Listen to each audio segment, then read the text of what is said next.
ஒரு காடு, நல்ல மரம்லாம் செழிச்சு இருந்தது. அப்படிப்பட்ட காட்டில் ஒரு சாது இருந்தார். அவர் எப்படின்னா, எப்பவும் ஒரு மரத்தடியில் உட்காந்துருப்பார். ஏன்னா அவருடைய இருப்பிடமே அதுதான். அவர் என்ன பண்ணுவார், 3 கல் வச்சுருந்தார். செங்கல் மாதிரி இருக்கும், ஆனால் அதை விட கொஞ்சம் பெருசாக இருக்கும். எதுக்கு அந்த 3 கல்லுன்னா, அதுதான் அவருடைய படுக்கை.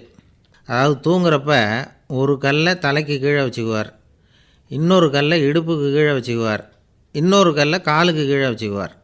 உடம்பை அப்படியே ஒரு தகட்டால் மூடிக்குவார். அப்படியே தூங்கி போடுவார். மழை பெய்யுதுன்னு வச்சுங்க, அவர் உடம்பு 3 கல் மேலே இருக்குதா, அதனால் தண்ணி அடியில் ஓடி போடும், உடம்பு நனையாது. மேலே தகடு இருக்கிறதுனால மழையும் உடம்புல படாது. அவர் தூக்கமும் கெடாது, நிம்மதியாக தூங்குவார். பகலில் அந்த 3 கல்லையும் ஒரு சேர ஒரு அடுப்பு மாதிரி வச்சு அது மேலே உட்காந்துக்குவார். அதனால் பாம்பு பூச்சி எதுவும் அவரை தொந்தரவு பண்ணுறதில்ல. அது பாட்டுக்கு நகர்ந்து போயிடும். அவர் பாட்டுக்கு நிம்மதியாக இருப்பார். யாராவது எதையாவது கொண்டுகிட்டு கொடுத்தா அதை வாங்கி சாப்பிடுவார், அவ்வளவுதான். ஒரு நாள் அந்த நாட்டு அரசன் காட்டுக்கு வேட்டையாட வந்தான். அந்த வழியாக வந்தப்போ இந்த சாது படுத்துருக்கிறத பார்த்தான். பரிதாபப்பட்டான். ஐயோ பாவம், இவர் இப்படி இந்த கல் மேலே உடம்பை வச்சுக்கிட்டு தூங்குறாரே, என்ன பாடுபடுவார்.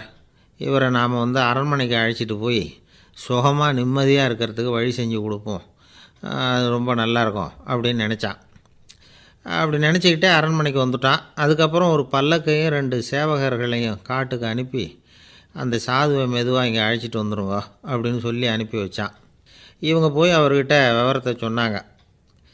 எனக்கு என்னத்துக்கு அரண்மனை வாசம் அப்படின்னார். இருந்தாலும் மன்னர் உத்தரவு, நீங்கள் அவசியம் வரணும் அப்படின்னாங்க இவங்க. சரின்னு சொல்லிவிட்டு வேறு வழி இல்லாமல் புறப்பட்டார்.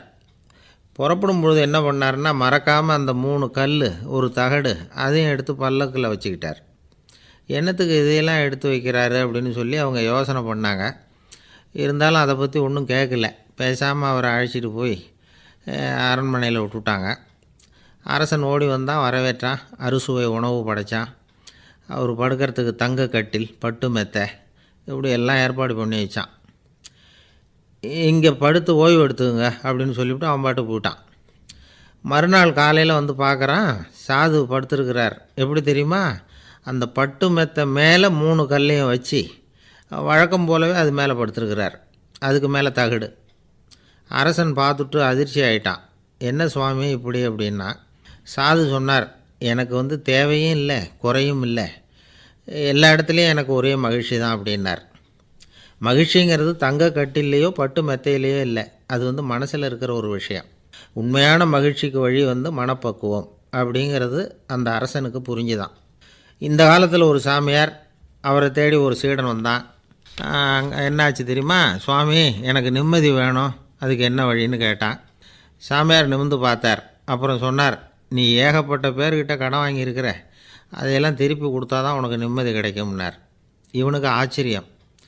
அது எப்படி சாமி, அவ்வளவு கரெக்டாக நான் கடன் வாங்கினதை கண்டுபிடிச்சிங்க அப்படின்னா, உனக்கு கடன் கொடுத்து சாமியாராக போனதே நான் தான்ப்பா, அதனால தான் இந்த கதிக்கு வந்தேன். என்கிட்டயே நிம்மதிக்கு வழி கேட்குறிய, அதுதான்டா வேதனை அப்படின்னாராம் அவர். ஒரு குரு, இளம் சீடர்கள் எதிரில் உட்காந்துருக்கிறாங்க. குரு பாடம் நடத்திக்கிட்டு இருக்கிறார். சீடர்களுக்கு ஒரு ஆசை, அதாவது ஒரு முக்கியமான மந்திரத்தை நம்ம குருநாதர்கிட்ட இருந்து கற்றுக்கணும் அப்படிங்கிறது அவங்க ஆசை. அது என்ன மந்திரம்னா, இறந்தவரை உயிர்ப்பிக்கக்கூடிய புனித மந்திரம், அதாவது செத்தவங்களுக்கு மீண்டும் உயிர் உண்டாக்குகிற மந்திரம். குருவே தயவு பண்ணி அந்த மந்திரத்தை எங்களுக்கு உபதேசிக்கணும் அப்படின்னு கேட்டாங்க. அது ரொம்ப ஆபத்தானது, அது என்னத்துக்கு உங்களுக்கு வேண்டாமேன்னாராம் குரு. எங்களுடைய நம்பிக்கை உறுதிப்படுறதுக்காகத்தான் கேட்குறோம், வேற ஒன்றும் இல்லை அப்படின்னு நாங்களாம் சீடர்கள். பக்குவப்படாத அறிவுங்கிறது ரொம்ப ஆபத்தானது அப்படின்னாராம் குரு. இது சீடர்களுக்கு புரியல. அது எப்படிங்க பக்குவப்படாத அறிவு ஆபத்தானதுன்னு சொல்கிறீங்க, அப்படின்னா என்ன அப்படின்னு கேட்டிருக்காங்க சீடர்கள். குரு அதுக்கு விளக்கம் கொடுத்தாராம். அந்த மந்திரத்தை எப்போ பயன்படுத்தணுங்கிறது முக்கியம். அதை அறியக்கூடிய ஞானம் ஏற்படுகிற வரைக்கும் அதை தெரிஞ்சுக்காமல் இருக்கிறது தான் நல்லது, இல்லைன்னா ஆபத்துன்னாராம். ஆனால் அந்த சீடர்கள் அதை கேட்குற மாதிரி இல்லை, ரொம்ப பிடிவாதம் பண்ண ஆரம்பிச்சுட்டாங்க. சரி வாங்க சொல்கிறேன்னார் குரு. எல்லோரும் வந்தாங்க. அந்த புனித மந்திரத்தை அவங்களுக்கு ரகசியமாக உபதேசம் பண்ணார். உபதேசம் பண்ணிவிட்டு அவங்களுக்கு எச்சரிக்கையும் கொடுத்தார். இந்த மந்திரத்தை நல்லா ஆராய்ச்சி பார்த்ததுக்கு அப்புறம்தான் உச்சரிக்கணும். அவசரப்பட்டு எதுவும் செஞ்சிடக்கூடாது அப்படின்னு ஒரு தடவைக்கு பல தடவை எச்சரிக்கை கொடுத்தார். சரின்னு சொல்லிவிட்டு அவங்கெல்லாம் மந்திரத்தை கற்றுக்கிட்டு எழுந்திரிச்சு போயிட்டாங்க. ஒரு நாள் அந்த சீடர்கள் எல்லாம் மணற்பாங்கான இடத்துல அப்படியே நடந்து போயிட்டுருக்கிறாங்க. ஒரு பாலைவன பகுதி மாதிரி ஒரு இடம். அங்கே ஒரு இடத்துல எலும்புகள் குவியலாக கிடந்தது. உடனே இந்த சீடர்கள் முன்ன பின்ன யோசிக்காமல், தியானமும் பண்ணாமல், அந்த மந்திரத்தோட பயனை சோதித்து பார்க்கணும் அப்படின்னு நினச்சிக்கிட்டு அந்த மந்திரத்தை உச்சரிக்க ஆரம்பிச்சிட்டாங்க. அவ்வளோதான். உடனே என்னாச்சு தெரியுமா? அந்த எலும்புகள் எல்லாம் ஓநாய்களாக மாறி அவங்கள துரத்த ஆரம்பிச்சுட்டுது. சீடர்கள் எல்லாம் தலைதெறிக்க ஓட ஆரம்பிச்சிட்டாங்க. ஓநாய்களும் விடலை, அவங்கள துரத்தி பிடிச்சி கடித்து கொதற ஆரம்பிச்சுட்டுது. அப்போ தான் அந்த சீடர்களுக்கு குரு சொன்ன அறிவுரையோட அர்த்தம் புரிஞ்சுது. பக்குவப்படாத அறிவு ஆபத்தானது அப்படிங்கிறது. அதனால் இதிலேருந்து நாம் தெரிஞ்சுக்க வேண்டியது என்னென்னா, நாம் நம்ம அறிவை வளர்த்துக்கிட்டால் மட்டும் போதாது, அந்த அறிவை எப்போ எப்படி பயன்படுத்தணும் அப்படிங்கிற பக்குவமும் நமக்கு வரணும். அப்போ தான் வாழ்க்கை நல்லபடியாக அமையும். இல்லைன்னா இடைஞ்சல் தான். இந்த காலத்தில் சில சின்ன பிள்ளைங்களுக்கே அறிவு ரொம்ப பக்குவப்பட்டிருக்குங்கிறத உணர முடியுது.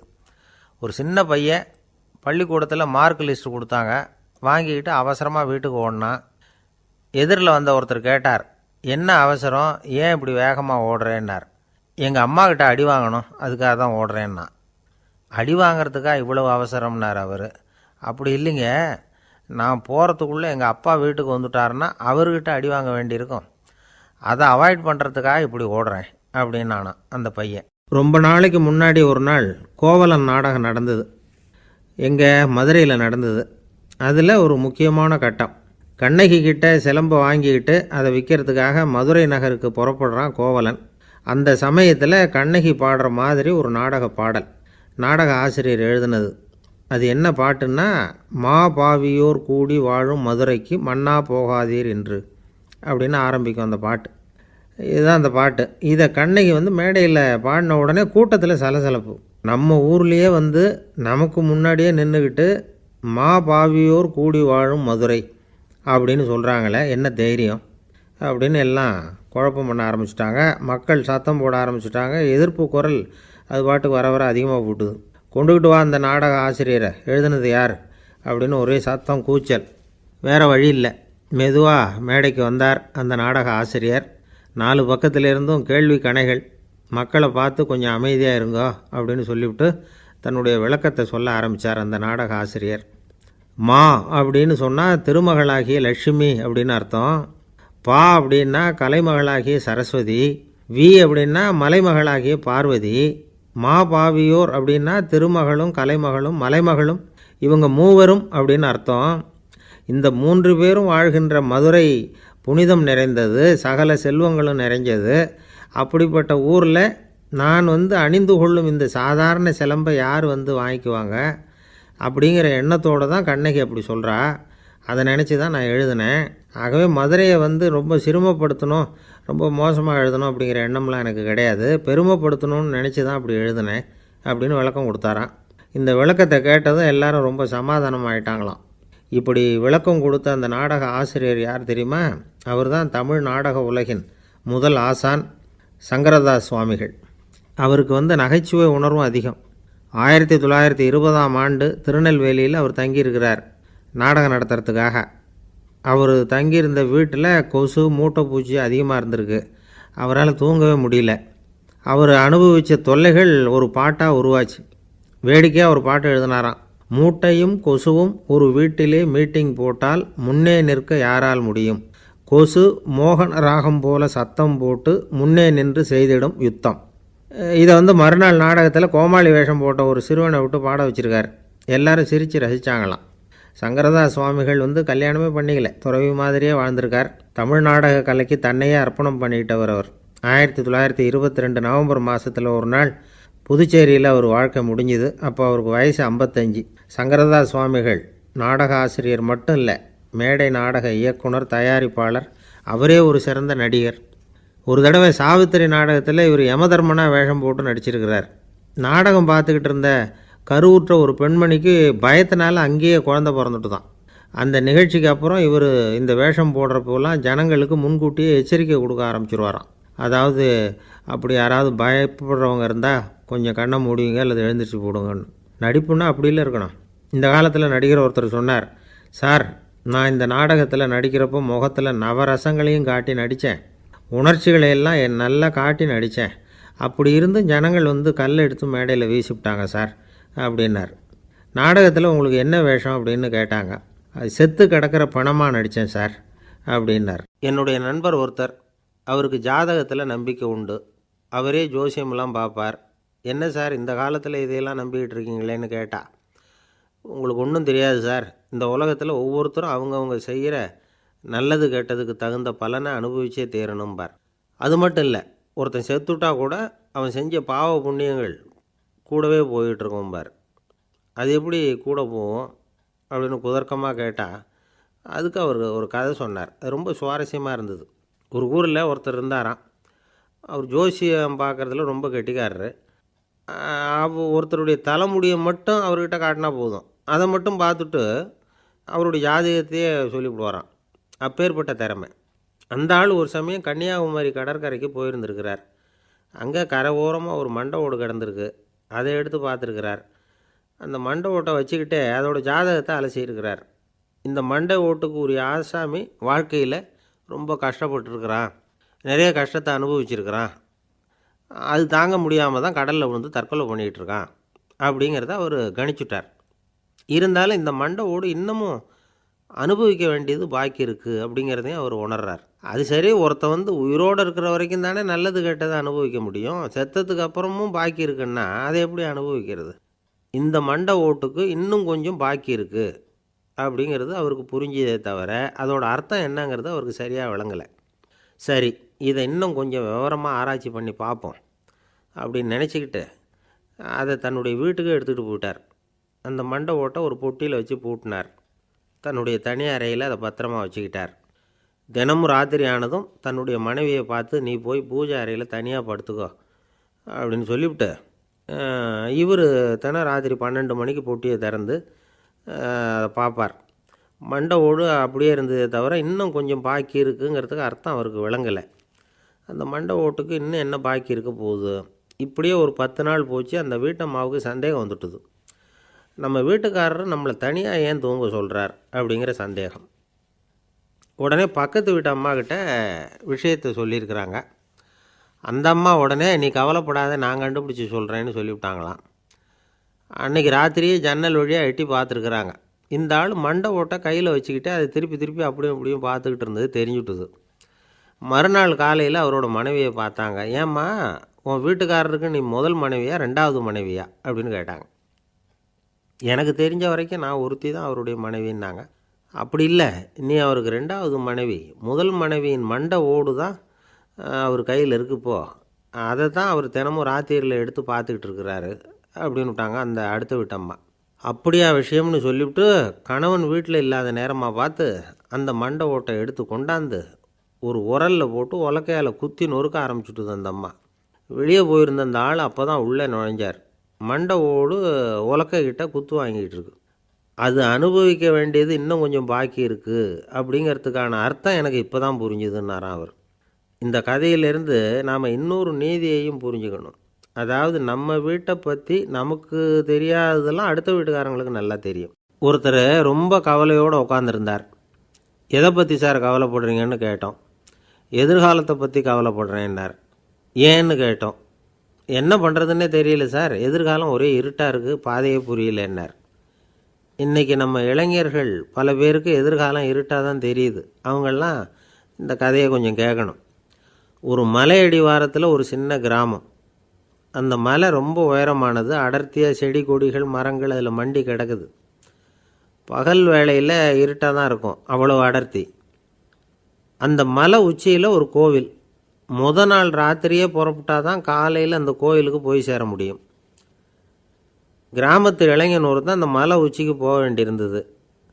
கையில் ஒரு விளக்கை எடுத்துக்கிட்டு நாள் ராத்திரியே புறப்பட்டான். புறப்பட்டு போனவன் கிராமத்து எல்லையிலேயே நின்றுட்டான். ஏன் தெரியுமா? அவன் கையில் இருந்த விளக்கோட வெளிச்சம் 10 அடி தூரத்துக்கு தான் தெரியுது. அது வரைக்கும் தான் பாதை தெளிவாக இருக்குது. அதுக்கு அப்பாலெல்லாம் ஒரே இருட்டாக இருக்குது, பாதை புரியல. இவன் யோசனை பண்ணி பார்த்தான். மனசுக்குள்ள ஒரு சந்தேகம். 10 அடி தூரம் தானே வெளிச்சம் தெரியுது, அப்படின்னா நாம் 10 அடி தூரம் தானே போக முடியும். அதுக்கும் அந்தாண்ட ஒரே இருட்டாக இருக்குதே, அதில் எப்படி நாம் நடந்து போகிறது? நாம் ரொம்ப தூரம் நடந்து போய் ஆகணுமே. அப்படிப்பட்ட நினப்பெல்லாம் அவனுக்கு வந்துவிட்டது. இதுதான் அவன் மனசில் ஏற்பட்ட தயக்கம்.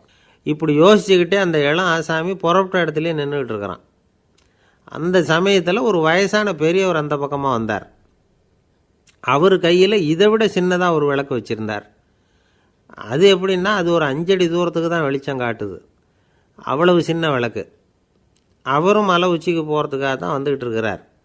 அவரை பார்த்து இவன் கேட்டான், என்ன பெரியவரே, இவ்வளவு சின்ன விளக்கை வச்சுக்கிட்டு அவ்வளவு தூரத்துக்கு எப்படி மலையேற போகிறீங்க அப்படின்னு கேட்டான். நீ ஏன் இப்படி தயங்கிட்டே நிற்கிறேன்னு கேட்டார் பெரியவர். என்கிட்ட இருக்கிற விளக்கு 10 அடி தூரத்துக்கு தான் பாதையை காட்டுதுன்னா. இப்போ பெரியவர் சொன்னார், தம்பி, உன் கையில் இருக்கிற விளக்கு கொடுக்குற வெளிச்சத்தை வச்சு நீ முதல்ல 10 அடி தூரம் முன்னாடி போ. 10வது அடியில் போய் நின்றுக்கிட்டு பாரு, மறுபடியும் ஒரு 10 அடி தூரத்துக்கு பாதை தெரியும்.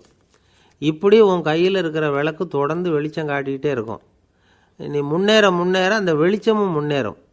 அதனால் எத்தனை கிலோமீட்டர் தூரம் வேணும்னாலும் நீ இந்த 10 அடி தூரம் வெளிச்சத்தை வச்சுக்கிட்டே நீ போயிடலாம், புறப்படு அப்படின்னார். இப்போ தான் அந்த பெரியவர் சொன்னது இளைஞனுக்கு பளிச்சுன்னு புரிஞ்சுதான். உடனே உற்சாகமாக புறப்பட்டான், உச்சிக்கு போய் சேர்ந்தான். இந்த கதையிலேருந்து நாம் புரிஞ்சிக்க வேண்டியது என்ன தெரியுமா? நீண்ட கால திட்டம் ஒன்று போடும் பொழுது நமக்கு முன்னாடி இருக்கிறத மறந்துவிட்டு மனசை போட்டு குழப்பிக்கக்கூடாது. உங்கள் கையில் என்ன இருக்கோ அதுலேயே உங்கள் எதிர்காலம் மறைஞ்சிருக்குது. கண் முன்னாடி தெரியறத வச்சு ஆரம்பிங்க, போக போக வழி தானாக புலப்படும் அப்படிங்கிறார் ஒரு பெரியவர். பெரிய பயணங்களையெல்லாம் இப்படி தான் நடத்த வேண்டியிருக்கும். ஒவ்வொரு அடியாக எடுத்து வச்சா ஓடி போய் சேர்ந்து விடலாம்.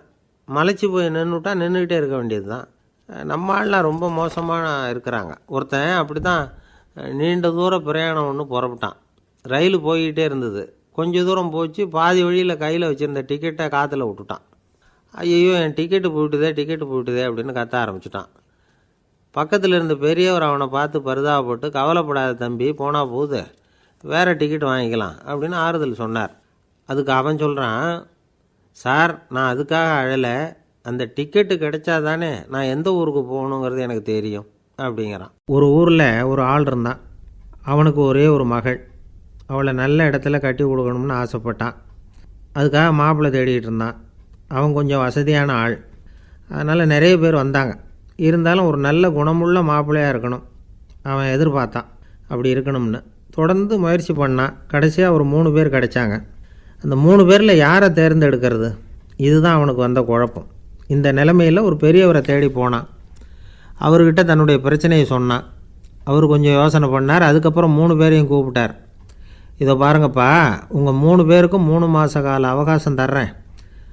நீங்கள் இப்போ போகலாம். 3 மாதம் கழித்து திரும்பி வரலாம்.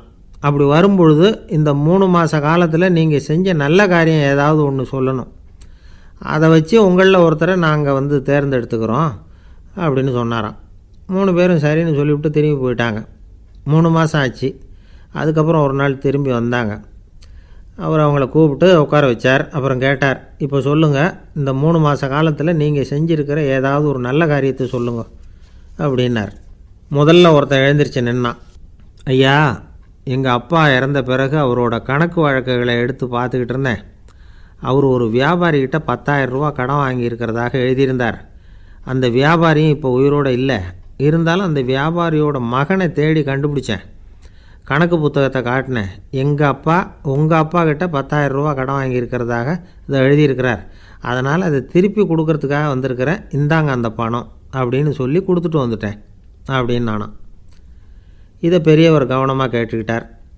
அதுக்கப்புறம் 2வது இளைஞன் எழுந்திரிச்சான். ஐயா, நான் போன மாதம் ஒரு நாள் ராத்திரி வேளையில் ஒரு காட்டுப்பாதை வழியாக எங்கள் ஊருக்கு போய்கிட்டு இருந்தேன். அந்த சமயத்தில் அந்த வழியாக வந்துக்கிட்டு இருந்த ஒரு வழிப்போக்கர்கிட்ட 4-5 திருடர்கள் வம்பு வளர்த்து அவர்கிட்ட இருந்த பொருளையெல்லாம் கொள்ளையடிச்சிக்கிட்டு இருந்தாங்க. நான் உடனே ஒரு குச்சியை எடுத்துகிட்டு ஓடினேன். அந்த திருடர்களை அடித்து விரட்டினேன். பொருளையெல்லாம் மீட்டு அந்த வழிப்போக்கர்கிட்ட ஒப்படைச்சேன். அவரை பத்திரமா அழைச்சிக்கிட்டு போய் அவர் வீட்டில் விட்டுட்டு வந்தேன் அப்படின்னு நானும். இதையும் பெரியவர் கவனமாக கேட்டுக்கிட்டார்.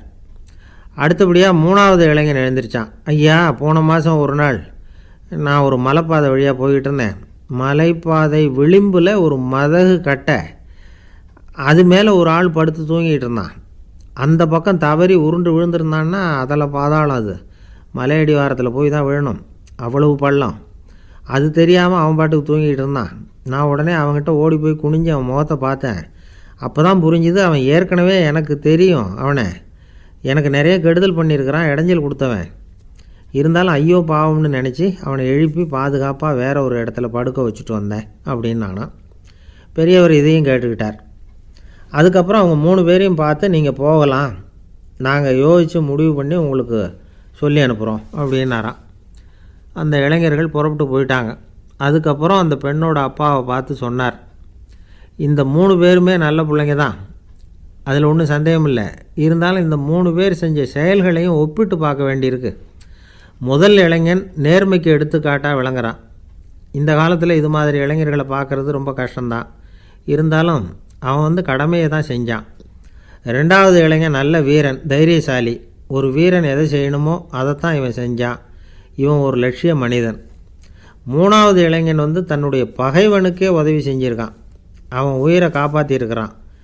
பகைவனுக்கு அருள்வதுங்கிறது ஒரு சாதாரண மனுஷனால் செய்யக்கூடிய காரியம் இல்லை. பகையை மறக்கிறதும் பகைவனுக்கு அருள்வதும் தெய்வீக பண்புகள். அதனால் இவனையே உன்னுடைய மகளுக்கு ஏற்ற மாப்பிள்ளையாக தேர்ந்தெடுக்கலாம் அப்படின்னு சொன்னாங்களாம். ஒரு நல்ல நாளில் அவங்களுக்கு திருமணம் நல்ல விதமாக நடந்து முடிஞ்சுதான். இது சுவாமி சின்மயானந்தர் சொல்லியிருக்கிற ஒரு கதை. இதிலேருந்து நாம் புரிந்து கொள்ள வேண்டிய ஒரு கருத்து, நமக்கு கெடுதல் பண்ணவங்களுக்கும் நாம் நல்லது செய்யணும். ஆனால் நடைமுறையில் அப்படி நம்மளால் செய்ய முடியறதில்ல. அதுதான் சிக்கல். நம்மால் ஒருத்தங்கிட்ட கேட்டேன், ஏண்டா உன்னுடைய பகைவன் ஒருத்தன் அது மாதிரி ஒரு மலைப்பாதை மதகு கட்டையில் படுத்திருந்தா உடனே நீ என்ன நினைப்ப அப்படின்னு கேட்டோம். இது ஒரு அருமையான சந்தர்ப்பம்னு நினைப்பேன் அப்படின்னா. எதுக்குன்னு கேட்டோம். அவனை அந்த பக்கமாக உருட்டி கீழே தள்ளுறதுக்கு அப்படின்னா. ஒரு காடு, அங்கே புத்தர் அவர் பாட்டுக்கு நடந்து போய்கிட்டே இருக்கிறார். அவருக்கு பின்னாடி ஒரு குரங்கு, அதுவும் தொடர்ந்து வந்துக்கிட்டே இருக்குது. புத்தர் திரும்பி பார்த்தார். குரங்கு அப்படியே குதித்து உயர எழும்பி ஒரு கிளையில் போய் உக்காந்துது. ஏன் இப்படி பண்ணுறேன்னு கேட்டார் புத்தர்.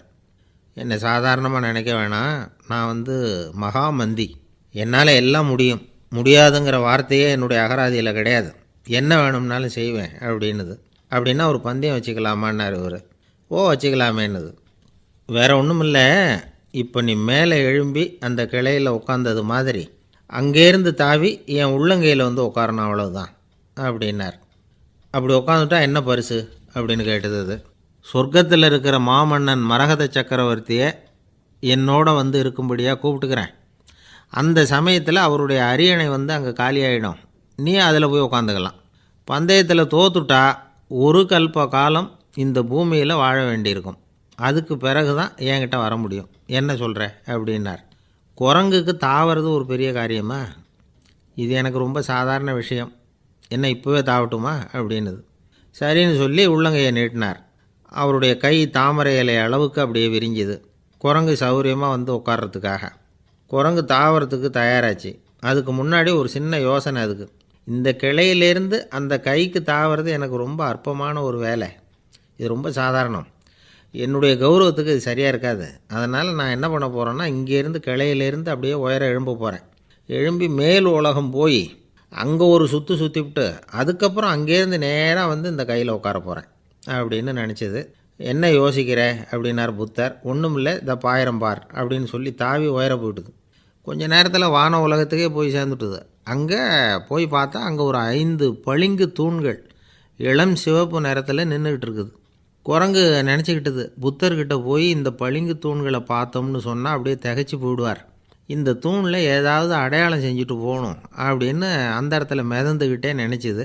உடனே ஒரு தூணில் எழுந்துச்சு. என்ன எழுதிச்சுன்னா, ஒரு மகா ஞானி இங்கே வந்துட்டு போகிறார் அப்படின்னு எழுதிச்சு. எழுதிவிட்டு அப்படியே கீழே தாவி புத்தரோட உள்ளங்கையில் உட்காந்துது. எப்படி பார்த்தீங்களா என்னுடைய வேலை? வான உலகத்துக்கே போய் அங்கே இருக்கிற 5 பளிங்கு தூண்களை பார்த்துட்டு அதில் நான் வந்த விவரத்தை எழுதி வச்சுட்டு அதுக்கப்புறம் இங்கே வந்திருக்கிறேன் அப்படின்னுது ரொம்ப பெருமையாக. அப்படியா அப்படின்னார் புத்தர். ஆமாம், சந்தேகமாக இருந்தால் வாங்க, அழைச்சிட்டு போய் காட்டுறேன் அப்படின்னுது அந்த குரங்கு. அதுக்கு தேவையில்லை, அப்படியே கொஞ்சம் கீழே குனிஞ்சு பார்த்து தெரியும் அப்படின்னார் புத்தர். அங்கே பார்த்தா புத்தரோட உள்ளங்கை தெரிஞ்சுது. நல்லா உத்து பார்த்துது. அவரோட ஒரு விரலில் அது எழுதிய வாசகம் தெரிஞ்சுது. குரங்கு யோசனை பண்ணிச்சு, அப்படின்னா வானத்தில் நான் பார்த்தது புத்தரோட விரல்களா அப்படின்னு யோசிச்சுது. இதை புரிஞ்சுக்கிட்ட உடனே அந்த குரங்கோட கர்வம் அழிஞ்சு போச்சான். நம்ம மனசு தான் இந்த குரங்கு. மனம்ங்கிறதும் ஆணவங்கிறதும் ஒரு நாணயத்தின் 2 பக்கங்கள். மனம் உள்ளவரை ஆணவமும் இருக்கும். மனம் அழிஞ்சாதான் ஆணவம் அழியும். மனம் அழிய வேண்டும் அப்படின்னு பெரியவங்க சொல்கிறது இந்த அர்த்தத்தில் தான். நம்ம ஆளுங்க சவால் விடுறதெல்லாம் வேறு மாதிரி. ஒருத்தன் ஒரு வாய்க்காலை தாண்டுறேன்னு பந்தயம் கட்டி தாண்ட முடியாமல் வாய்க்காலில் விழுந்து காலை உடச்சிக்கிட்டு கட்டு போட்டுக்கிட்டு வந்தான். ஏன்டா அப்படின்னு கேட்டாங்க. நான் பந்தயம் கட்டின நேரம் சரியில்லை அப்படின்னா. எப்படிறான்னு கேட்டிருக்காங்க. வாய்க்காலில் தண்ணி இருக்கிற நேரமாக பார்த்து பந்தயம் கட்டியிருக்கணும் அப்படின்னானா. ஒரு அம்மா, அவங்களுக்கு 35 வயசு இருக்கும். குடும்பத்தில் எந்த கஷ்டமும் இல்லை. இருந்தாலும் காரணம் இல்லாமல் பிள்ளைங்க பேரில் கோவப்படுறது, எரிஞ்சு விழுறது அவங்க வழக்கம். பிள்ளைங்க அழும். உடனே அவங்க மனசும் சங்கடப்படும். இன்னொரு அம்மா, நல்ல வேலையில் இருக்கிறவங்க, வாரத்துக்கு ஒரு தடவையாவது தலைவலி வந்துடும். இவங்களுக்கெல்லாம் உடம்புல எந்த கோளாறும் இல்லை, மனசு மட்டும் சரியாக இருக்காது. தூக்க மாத்திரை கையில் வச்சுருப்பாங்க. 30-35 வயசுடைய பெண்களுக்கு சர்வசாதாரணமாக காணப்படுகிற மனக்கோளாறு இது. இதுக்கு பேர் மனவாட்டம், டிப்ரெஷன், மனமடிவு அப்படின்னு சொல்லலாம். இந்த நோய்க்கு அறிகுறி என்ன தெரியுமா? மனசில் வருத்தமான உணர்வு இருக்கும். அடிக்கடி அழலாம் போல தோணும். முன்னால் எல்லாம் எந்தெந்த செயலில் ஆர்வம் இருந்ததோ அதெல்லாம் குறைஞ்சிரும், அல்லது சுத்தமாகவே ஆர்வம் இல்லாமல் போயிடும். சில பெண்கள் இளம் வயசில் பக்கத்தில் இருக்கிறவங்க கிட்ட கலகலப்பாக பேசுவாங்க. வீட்டை அலங்கரிக்கிறதுல ஆர்வம் இருக்கும். இப்போ அதிலெல்லாம் ஆர்வம் இல்லாமல் போயிடும். எந்த வேலை செஞ்சாலும் சீக்கிரம் களைப்பு அடைஞ்சுடுறது மாதிரி ஆகிடும். நமக்கு யாருமே உதவியாக இல்லை, நம்ம எல்லோரும் கை விட்டுட்டாங்க போல் இருக்குதே அப்படிங்கிற உணர்வுலாம் உண்டாகும். தன்னைத்தானே குறை சொல்லிக்குவாங்க. நாம் தப்பு பண்ணிவிட்டோம் போல் இருக்குதே அப்படின்னு தோணும். குற்றம் பண்ணிட்டதா நினச்சி கஷ்டப்படுவாங்க. பசி இருக்காது, தூக்கத்தில் தொந்தரவு இருக்கும். அடிக்கடி செத்து போடலாங்கிற உணர்வு வரும். தற்கொலை பண்ணிக்கலாங்கிற எண்ணம் உண்டாகும். சில பேர் தற்கொலை முயற்சியில் கூட ஈடுபடுவாங்க. சில பேருக்கு பலவிதமான உடல் வலிகள் இருக்கும், பலவீனம் இருக்கும், சீக்கிரமாக களைப்படைஞ்சு போடுவாங்க. இதெல்லாம் மனவாட்ட நோய்க்கான தன்மைகள். இந்த மனவாட்டம், அதாவது டிப்ரெஷனை 2 வகையாக பிரிக்கலாமா. ஒன்று தானாக உண்டாக்கிக்கிறது, இன்னொன்று எதிர் விளைவை உண்டு பண்ணுகிற அல்லது நரம்பு சம்பந்தப்பட்ட டிப்ரெஷன். தானாக உண்டாக்கிக்கிற மனவாட்ட நோய் இருக்குது பாருங்கள், அதுக்கு ஏதாவது சூழ்நிலை காரணமாக இருக்கலாம், அல்லது இல்லாமலும் போகலாம். மூளையில் டொப்பாமைன் அல்லது செரட்டோனின் இதோட அளவு குறையும் பொழுது இந்த டிப்ரெஷன் உண்டாகுது. இதுக்கு ஓரளவு பிறவி காரணங்கள் கூட இருக்கலாம். குடும்பத்தில் வேறு சிலருக்கும் வரலாம். பாதிக்கப்பட்ட பெண்ணை பார்க்குறதுக்கு பலவீனமாக தெரியும். கடுமையான குற்ற உணர்வு இருக்கும். தனியாக இருக்கிறதுக்கு ஆசைப்படுவாங்க. நடு ராத்திரியில் எழுந்திரிச்சு உட்காந்து கஷ்டப்பட்டுக்கிட்டு இருப்பாங்க.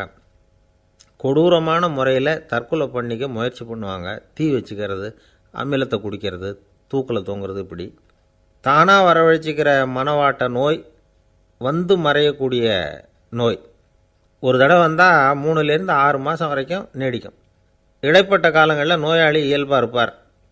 எதிர் விளைவை உண்டு பண்ணுகிற அல்லது நரம்பு சம்பந்தப்பட்ட மனவாட்ட நோய் எப்படின்னா, கணவன் மனைவி, மாமியார் மருமகள், இப்படிப்பட்ட உறவு முறை பிரச்சனைகள், தோல்விகள், எரிச்சல்கள், ஆஃபீஸு பிரச்சனை, இப்படிப்பட்ட சூழ்நிலையால் உண்டாகிறது. எல்லாத்துக்கும் மருந்து இருக்குது, மார்க்கம் இருக்குது, கவலைப்பட வேண்டியதில்லை, தைரியமாக இருக்கணும். உளவியல் மருத்துவம் இதுக்கு ரொம்ப உபயோகமாக இருக்கும். சில பெண்களை பாருங்கள், அவங்க எதுக்கும் அலட்டிக்கிறது இல்லை. ஒரு அம்மா அப்படி தான் தன்னுடைய கணவனை அழைச்சிக்கிட்டு ஒரு மனநோய் மருத்துவர்கிட்ட வந்தாங்க. டாக்டர், எங்கள் வீட்டுக்காரர் திடீர்னு ஒரு மாதிரி ஆயிட்டார், வித்தியாசமாக நடந்துக்கிறார். எப்படின்னா, இவர் தன்னையே ஒரு ஒட்டடை குச்சியாக நினச்சிக்கிட்டு இருக்கிறார்.